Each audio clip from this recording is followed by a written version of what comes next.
Sebelum ke pembahasannya, saya mau mengingatkan dulu, kalau ini spoiler versi novelnya. Jadi kemungkinan akan sedikit berbeda dengan versi donghuanya. Buat kalian yang tidak suka spoiler, dan tidak suka dengan suara voice over, saya saranin untuk langsung skip video ini. Setelah Medusa membunuh kedua tetua lembah Mulan, dia mengambil cincin penyimpanan mereka berdua, dan pergi dari sana. Kemudian Medusa menyusul Xiao Yan yang masih terbang meninggalkan kota. Setelah itu Medusa muncul di samping Xiao Yan, dan meraih tangan Xiao Yan dan pergi dari sana. Di sisi lain, Xiao Yixian yang melihat Xiao Yan dan Medusa telah berhasil membunuh Yan Luotian dan 3 tetua lembah Mulan, dia hanya tersenyum dan menghela napas lega. Sementara itu, Xiao Yan dan Medusa yang sudah keluar dari kota, mereka berhenti di hutan. Tak lama kemudian, Hai Bodong, Jia Lao, dan pasukan manusia ular yang telah menunggu di sana, mereka semua langsung menghampiri Xiao Yan dan Medusa. Hai Bodong dan yang lainnya pun menghela napas lega, setelah melihat Xiao Yan dan Medusa baik-baik saja. Kemudian Xiao Yan mengeluarkan cincin penyimpanan milik salah satu tetua lembah Mulan, yang sebelumnya telah Xiao Yan bunuh. Setelah memeriksa cincin tersebut, Xiao Yan menemukan sebuah gulungan yang berisi teknik 3 binatang buas, yang digunakan 3 tetua lembah Mulan, untuk meningkatkan kekuatan mereka yang setara kelas Douzong. Namun Xiao Yan merasa kecewa, karena itu hanya sebagian dari teknik tersebut, yang terbagi menjadi 3 bagian. Melihat hal itu, Medusa memberikan 2 cincin penyimpanan milik 2 tetua lembah Mulan lainnya kepada Xiao Yan. Xiao Yan pun mendapatkan 2 gulungan lainnya, dan langsung menyimpan ketiga gulungan tersebut. Kemudian Medusa juga memberikan sebuah gulungan berwarna emas, yang dia dapatkan setelah membunuh Yan Luotian. Xiao Yan pun terkejut karena itu adalah gulungan yang berisi teknik Dou terbang, 9 sayap terbang burung langit, atau metode pembuatan teknik Dou terbang. Xiao Yan pun mengatakan kalau teknik itu akan berguna untuk Medusa, karena Yan Luotian yang seorang Douzong juga menggunakannya. Namun Medusa yang sedikit ragu menjelaskan, kalau 9 sayap terbang burung langit ini akan berguna untuknya jika dibuat dengan bahan-bahan kualitas tinggi. Namun jika dibuat dengan bahan-bahan biasa, itu tidak akan berguna. Mendengar hal itu, Xiao Yan tidak mempermasalahkan hal itu, dan akan membuat sepasang sayap untuk Medusa, setelah bahan-bahannya terkumpul. Kemudian Xiao Yan menyimpan gulungan tersebut, dan mengusulkan untuk kembali ke benteng Gunung Hitam. Xiao Yan pun memimpin mereka semua kembali ke Kekaisaran Jiama. Setelah beberapa hari berlalu, Kekaisaran Jiama memenuhi janji mereka kepada klan ular, dengan memberi wilayah kepada klan ular, yang berada di dekat pegunungan Magical Beast. Setelah Medusa kembali ke klan ular, Xiao Yan yang sudah terbiasa dengan Medusa yang selalu mengikuti di sampingnya, kini dia mulai merasa kehilangan, setelah Medusa pergi ke klan ularnya. Hal itu pun mengingatkan Xiao Yan kepada Sun Er. Xiao Yan pun berjanji kalau dia akan secepatnya mencapai kelas Douzong, dan akan segera mencari Sun Er. Di sisi lain, Sun Er yang saat ini berada di puncak gunung, tiba-tiba Ling Ying datang menghampirinya. Kemudian Ling Ying memberitahu Sun Er tentang semua perkembangan Xiao Yan, dari awal Xiao Yan meninggalkan Akademi Jianan, sampai sekarang yang telah mendirikan aliansi Yan di Kekaisaran Jiama. Mendengar penjelasan Ling Ying tersebut, Sun Er pun tidak menyangka, kalau Xiao Yan sekarang sudah mencapai kelas Dou Huang, dan mendirikan aliansi Yan, yang mampu menggantikan Sekte Yunlan. Kemudian Sun Er memerintahkan Ling Ying untuk mengirim beberapa orang untuk mencari keberadaan Aula Jiwa. Karena Sun Er mengira, kalau Aula Jiwa ikut campur dalam masalah ayah Xiao Yan yang hilang. Setelah itu, ekspresi Sun Er menjadi serius, dan bergumam kalau dia tidak akan melepaskan Aula Jiwa, jika mereka berani menyakiti Xiao Yan. Tiba-tiba api emas melonjak keluar dari mata Sun Er. Melihat hal itu, Ling Ying pun tidak menyangka, setelah Sun Er tidak bertemu dengan Xiao Yan selama 3-4 tahun. Perasaan Sun Er terhadap Xiao Yan justru semakin besar. Kemudian Ling Ying memberitahu Sun Er, kalau klan Gunya telah mengirim seseorang untuk secepatnya ke Kekaisaran Jiama, untuk mencari batu giok peninggalan klan Xiao, karena sebelumnya Sun Er tidak mendapatkannya. Mendengar hal itu, seketika membuat Sun Er menjadi sangat marah, dan membuat aura menakutkan melonjak keluar dari tubuhnya. Dan api emasnya itu berputar di sekitar tubuh Sun Er. Sementara itu di aliansi Yan, Xiao Yan, Ketua Fama dan Hai Bodong, yang berada di Aula Pil, mereka mengamati beberapa alkemis tingkat 5 yang sedang memurnikan pil pemakan kehidupan, untuk membuat pasukan elit Dou Huang, yang tidak takut mati. Dan saat ini mereka telah berhasil membuat 2 pil. Xiao Yan pun menjelaskan, karena dirinya tidak akan tinggal lama di aliansi Yan, dan akan melakukan perjalanan menjelajahi benua, untuk meningkatkan kekuatannya. Oleh karena itu, selama Xiao Yan pergi, dia tidak bisa membantu meningkatkan kecepatan pemurnian pil pemakan kehidupan tersebut, dan hanya bisa mengandalkan Ketua Fama saja, untuk memimpinnya. Dan selama Xiao Yan pergi, Xiao Yan hanya bisa menyerahkan urusan aliansi Yan pada kakaknya Xiao Ding dan yang lainnya. Oleh karena itu, sebelum Xiao Yan pergi menjelajahi benua, dia berusaha mengatur aliansi Yan dengan benar, agar Xiao Yan bisa pergi dengan tenang. Mendengar hal itu, Ketua Fama pun mengusulkan untuk merekrut Gu He untuk bergabung dengan aliansi Yan mereka. Karena dengan bergabungnya Gu He, Ketua Fama mengira kalau itu akan sangat membantu saat menyempurnakan pil pemakan kehidupan. Xiao Yan pun setuju dengan usulan Fama tersebut, namun Xiao Yan mengira kalau Gu He tidak akan mau bergabung, karena Xiao Yan dan Gu He sebelumnya memiliki masalah. Ketua Fama yang mempunyai solusi agar Gu He mau bergabung, dia menjelaskan kalau Gu He sangat ingin memasuki Menara Pil untuk berlatih. Di mana Menara Pil ini adalah organisasi bebas di benua Douki yang dibentuk oleh alkemis. Bahkan sistem tingkatan seorang alkemis juga dibuat oleh mereka. Dan dengan reputasinya yang sangat menakutkan, di seluruh benua Douki ini tidak ada faksi yang mau menyinggung Menara Pil. Oleh karena itu, Gu He sangat ingin memasuki Menara Pil. Namun jika seseorang ingin memasuki Menara Pil untuk berlatih, maka orang yang mau masuk tersebut harus memiliki rekomendasi dari asosiasi alkemis, yang memiliki kualifikasi. Dan sebelumnya Gu He menemui Ketua Fama agar dapat rekomendasi dari asosiasi alkemis milik Fama, namun asosiasi alkemis Fama masih tidak memiliki kualifikasi, untuk memberikan rekomendasi ke Menara Pil. Namun Ketua Fama sangat yakin, kalau Aula Pil dari aliansian mereka pasti memiliki kualifikasi itu. Oleh karena itu, Ketua Fama menyarankan agar Xiao Yan menggunakan masalah tersebut untuk membujuk Gu He bergabung. Mendengar hal itu, Xiao Yan pun setuju. Keesokan harinya, Xiao Yan, Hai Bodong, dan Ketua Fama pergi ke pegunungan terpencil untuk menemui Gu He. Sesampainya di sana, Xiao Yan bertemu Liu Ling. Liu Ling pun bertanya apa tujuan Xiao Yan datang ke sana. Kemudian Xiao Yan tersenyum dan meminta Liu Ling untuk memberitahu Gu He kalau Xiao Yan ingin menemuinya.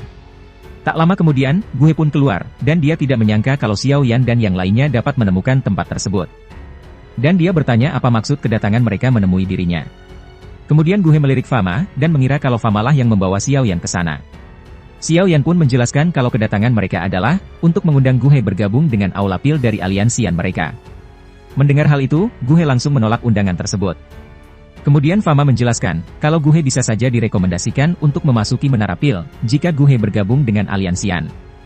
Mendengar hal itu, Gu He menjelaskan kalau dia masih punya cara lain, untuk memasuki Menara Pil. Karena dengan kemampuannya sebagai alkemis tingkat 6, dia dapat dengan mudah menemukan asosiasi alkemis kuat yang mau merekrutnya. Namun Gu He mau bergabung dengan aliansian, jika Xiao Yan bisa mengalahkannya dalam pertandingan pemurnian obat. Dan jika Xiao Yan kalah, Xiao Yan tidak boleh mengganggu dan membujuk Gu He untuk bergabung lagi dengannya. Mendengar hal itu, Xiao Yan pun setuju dengan perkataan Gu He tersebut. Kemudian Gu He dan Xiao Yan memasuki ruangan untuk memulai pertandingan. Sedangkan Ketua Fama dan Hai Bodong menunggu di luar, sambil ditemani oleh Liu Ling. Hai Bodong pun penasaran, siapa yang akan menang di antara mereka berdua. Ketua Fama di sampingnya juga sulit menentukan siapa yang akan menang, karena reputasi Gu He sebagai Raja Pil di Kekaisaran Jiama, sudah tidak diragukan lagi.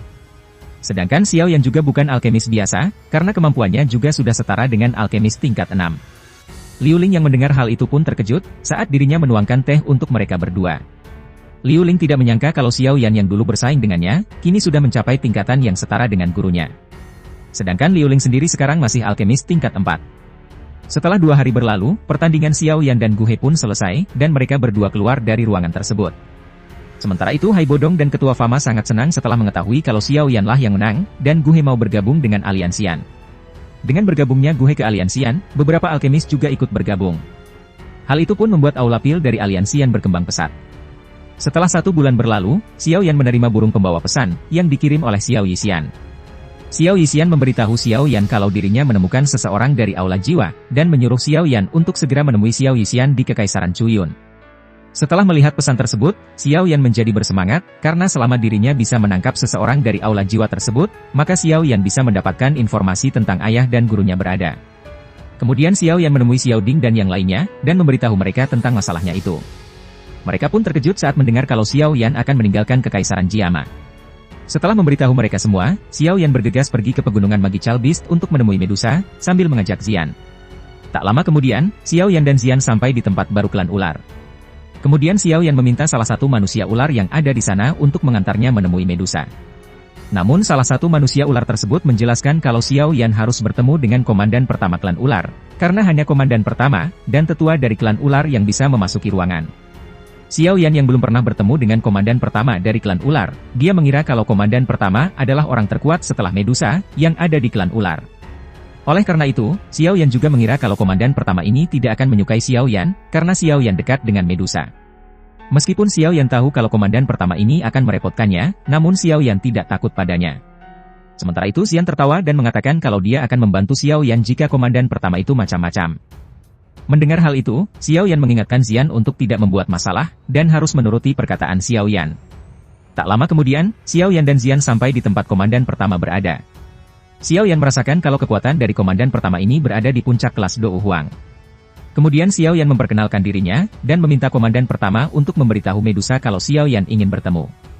Setelah mendengar nama Xiao Yan, komandan pertama langsung mengepalkan tangannya, dan langsung melancarkan tinjunya ke arah Xiao Yan.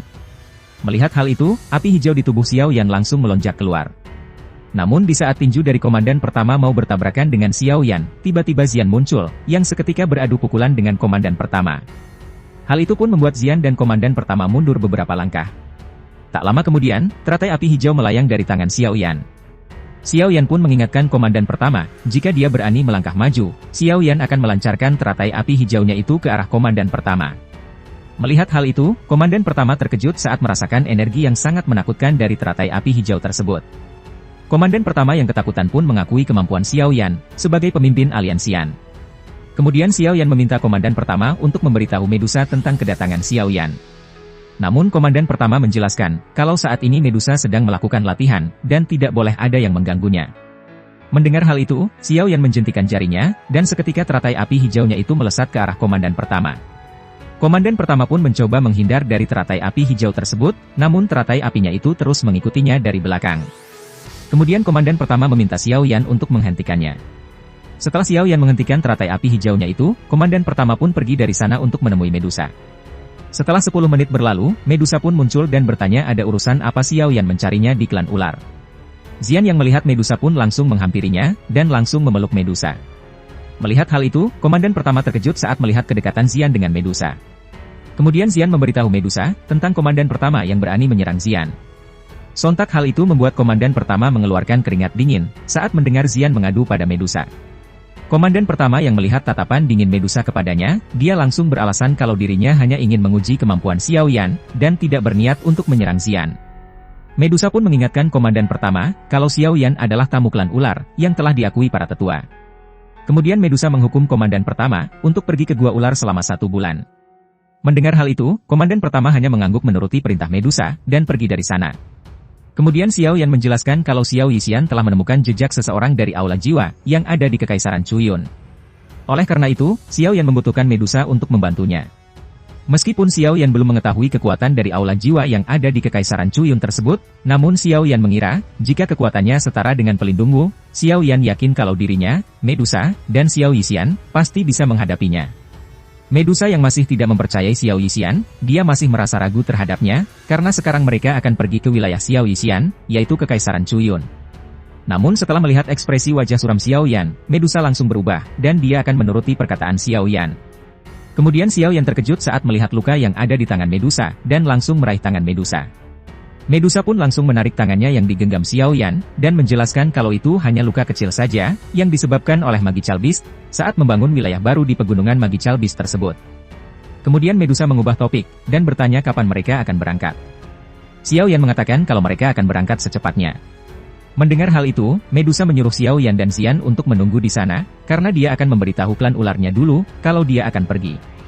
Tak berselang lama, setelah Medusa memberitahu klan ularnya, Medusa, Xiao Yan, dan Xian pun pergi dari sana, dan langsung berangkat ke Kekaisaran Chuyun.